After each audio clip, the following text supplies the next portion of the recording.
Good morning mga kalan. At salamat sa ginising na naman niya tayo ng malakas. Binigyan naman niya tayo ng panibagong lakas sa buong araw. Ngayon mga kalan, tayo sa kantin. Almusal na tayo. Mga kalan. Iyo. Medyo madilim pa mga kalan. Medyo mahangin.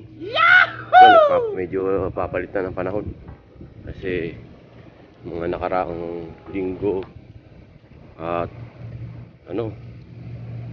maliwanag na yung gantong oras, pero ngayon ito madilim pa mga kalan, kaya medyo madilim pa.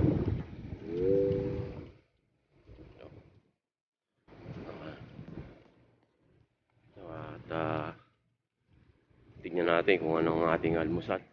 Masala tayo mga kalan. Medyo mahangin. Papalit na ng panahon. Kaya ito, medyo malamig na sa umaga mga kalan.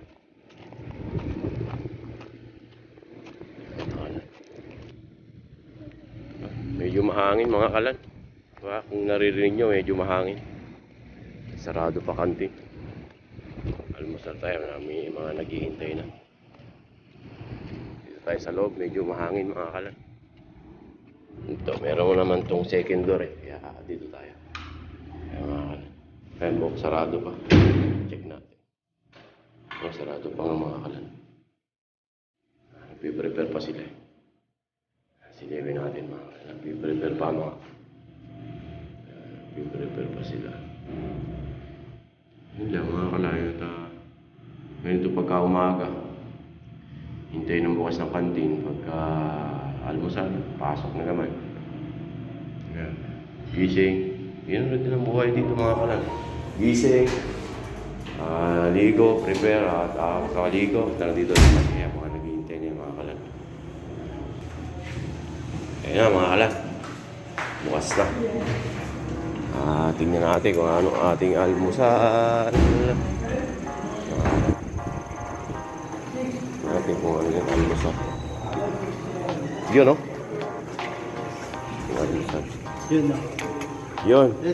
Hindi. Morning. Umaga na kami. Yun, no? Ayun. Meron tayo, ano? Ayos. Yun. Yun. Tinapay pa mga kalan. Tinapay. Yun mga kalan. Tuna, itlog, nilaga. Tinapay tayo. Yun mga kalan. At pinakita ko lang yung ating almusal. Kain muna ako mga kalan. Ayan yung almusal ko. Tuna, dalawang itlog, tinapay. Yun. Kain muna mga kalan.